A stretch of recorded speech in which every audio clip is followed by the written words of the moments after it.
नाम भी पंडित जी रख जाते हैं, माता पिता रख देते हैं, नाम भी आपका नहीं है, कुछ भी आपका नहीं है। अगर कुछ है तो इस शरीर में जो जीवन है, जो हम में बोल रहा है बैठ के, आप में बैठ के सुन रहा है अंदर, ये है। ये सदा सदा रहेगा, आप सदा सदा रहेंगे। शरीर छूट जाने मात्र से यात्रा बंद नहीं होती, यात्रा निरंतरता की है, वो बंद नहीं होगी, चलती रहेगी। ये जो आप शरीर देख रहे हो, अगर एक शरीर की हम बात करें, अपने शरीर को ले लो, छोटे से बच्चे पैदा हुए थे, छोटे से, अब इतने बड़े कैसे हो गए? तो ये सारा जो आप जोड़ घटाव देख रहे हो, ये एक तरह से भोजन है। भोजन के द्वारा, अन्नमय कोश के द्वारा हमारे शरीर में परिवर्तन लगातार होते रहते हैं। प्रत्येक 7 वर्ष में ये जो शरीर आप देख रहे हो, स्थूल शरीर, 7 वर्ष जन्म के जैसे ही पूरे होते हैं, ये शरीर पूरा का पूरा मर जाता है, बचता ही नहीं। एक परमाणु अंश तक नहीं बचता, एक कोशिका नहीं बचती, एक सेल नहीं बचता आपका। ऐसे ही अगले 7 वर्ष 1 दिन से लेकर के 14 वर्ष पूरे होने तक फिर शरीर मरता है दोबारा, पूरा का पूरा मर जाता है, बचता ही नहीं। यानी इन 7 वर्षों में पैदा होने से लेकर 7 वर्ष पूरे होने तक जो शरीर में है वो सब मर जाता है, उसकी जगह नए सेल बनते हैं, पुराने निकलते रहते हैं बाहर, पसीने से, श्वासों के द्वारा, मल मूत्र से, अन्य प्रकार से ये बाहर निकलते रहते हैं मर के, उनकी जगह नए बनते जाते हैं। यानी हर सेल नया हो चुका होता है 7 वर्ष में। तो ये होता किसके द्वारा है? अन्न के द्वारा।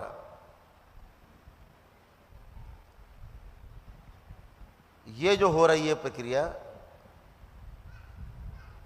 हमको आपको पता भी नहीं लगती कि कब हो गई।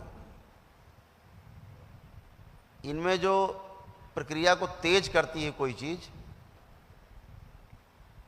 उसका नाम है बुखार।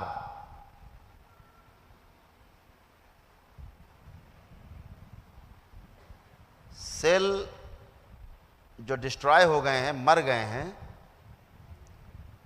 उसे बाहर कैसे निकाला जाए? अगर वो अंदर पड़े रहेंगे तो सड़ेंगे, तो रोग बनता है। क्या बनता है? रोग। फिर वही आपके गांठ के रूप में दिखाई देता है, त्वचा रोग के रूप में दिखाई देता है, अंदर उन्हीं गांठें बनने लगती हैं। तो बुखार का काम है आपके इन अवशेषों को, मृत अवशेष जो हैं, जो मर गए अंदर सेल्स, ये बाहर निकल जाएं। जब ये बाहर नहीं निकल पाते तो बुखार आता है। क्यों आया बुखार? वो सेल बाहर नहीं निकल पा रहे हैं, अंदर सड़ रहे हैं, सड़न पैदा हो गई है। तो बुखार क्या करता है? आते ही आपकी भूख बंद कर देता है। पहला काम भोजन। बुखार का काम क्या है? मन नहीं करता खाने का, पानी का भी टेस्ट बदल जाता है, पानी का भी टेस्ट आपको नहीं आता। लेकिन फिर आप कहते हो पत्नी से, माँ से, जरा कुछ चटपटा बनाओ क्योंकि स्वाद नहीं आ रहा है, कुछ जरा चटपट टाइप का हो जाए।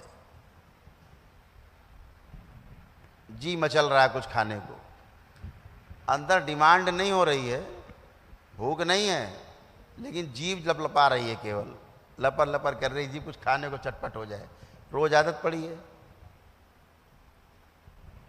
तो आप क्या करते हो? बुखार को और निमंत्रण दे देते हो, भैया बने रहो, तो बुखार फिर नहीं जाएगा।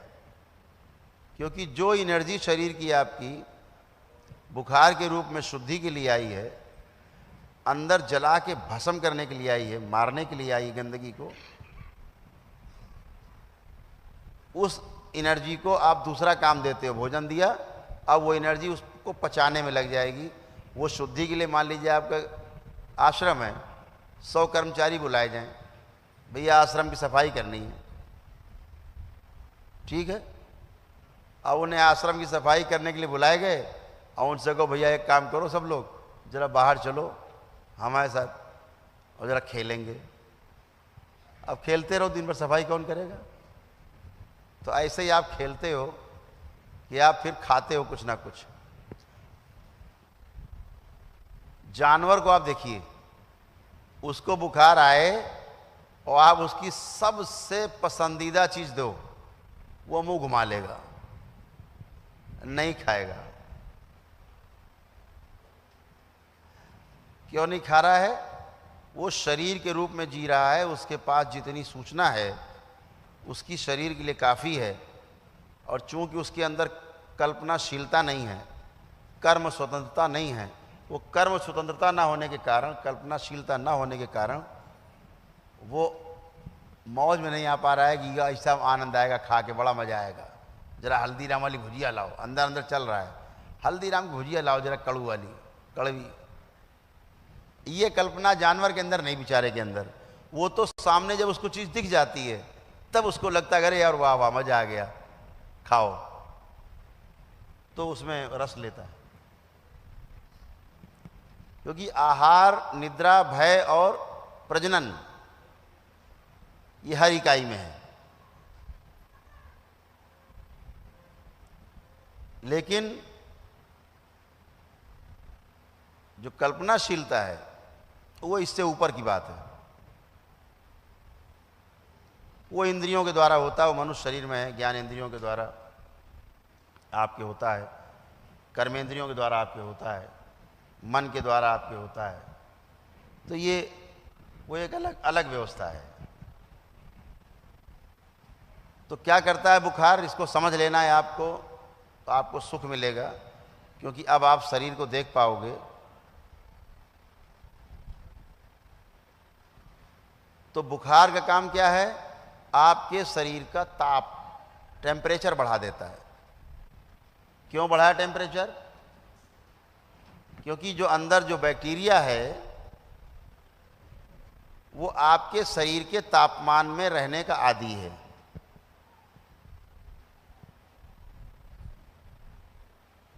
अब अगर शरीर अपना टेम्परेचर बढ़ाता है तो इसलिए बढ़ाता है कि वो बैक्टीरिया असहज हो जाए, उसको लगे कि इससे अच्छा तो मौत है, हमें नहीं रहना।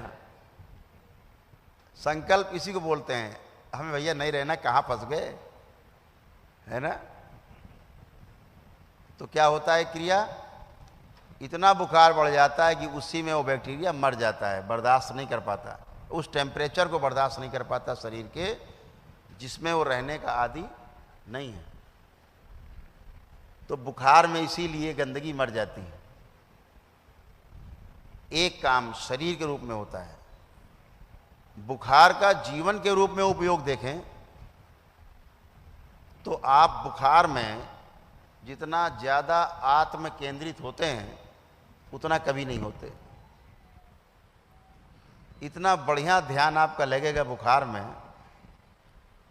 क्योंकि आपका मन कहीं जाता नहीं इधर उधर, शरीर के आसपास ही रहता है, साथ में रहता है, इर्द गिर्द रहता है, हटता ही नहीं।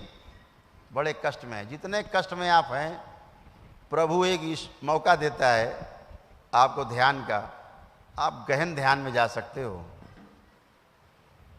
ये दोनों रूप में बहुत महत्वपूर्ण है, शरीर के शुद्धि सफाई के रूप में भी और मन की भी शुद्धि सफाई के रूप में भी। यहाँ आप संयम से स्वास्थ्य तक की यात्रा कर सकते हैं, क्योंकि स्वास्थ्य करने की जो यात्रा है उसका जो वाहन है वो संयम है। अगर आप में संयम नहीं है तो आप कभी भी स्वास्थ्य तक की यात्रा नहीं कर सकते, स्वस्थ नहीं रह सकते। स्वस्थ रहने की पहली शर्त है संयम आपका अच्छे से हो, पूरा हो। हम क्या करते हैं बुखार में, कुछ खा पी लेते हैं, तो जो एनर्जी गंदगी निकालने काम में लगनी थी भोजन पचाने में लग जाती है, गंदगी ज्यों की त्यों पड़ी रहती है। दूसरा आप क्या काम करते हो, टिकिया खा लेते हो, एकदम अप्राकृतिक कार्य, एकदम अप्राकृतिक कार्य। टैबलेट खाई आपने और बुखार को दबाने का प्रयास किया, बुखार बेचारा दब जाता है, कमजोर है, दब गया। ऐसा आप 10-20 बार जब करते हो तो शरीर जान जाता है कि इसमें रहने वाला जो मालिक है वो चालाक है, ये गंदगी साफ करने नहीं देगा। तो हर बार क्रिया क्या होती है, आपने बुखार को दबा दिया तो अंदर की जो गंदगी बाहर निकलनी थी वो अंदर ही रह जाती है और वो दिन दूना रात चौगुना बढ़ती रहती है। बढ़ते बढ़ते क्या होगा, जब शरीर इस बात को समझ लेता है कि यह चालाक आदमी है तो फिर शरीर भी चालाकी करता है, फिर वो टाइफाइड बना देता है, फिर टाइफाइड होता है, फिर आप डॉक्टर डॉक्टर ढूंढते हो, ये डॉक्टर वो डॉक्टर, डॉक्टर साहब बुखार नहीं जा रहा, 15 दिन हो गए, डॉक्टर साहब 2 महीना से बुखार नहीं जा रहा है। ये बुखार जो नहीं जा रहा है आपने ही पैदा किया है, इसके क्रिएटर आप हो, इसके जनक आप हो। अच्छा चलिए मान लीजिए आपने किसी तरह से ज़बरदस्ती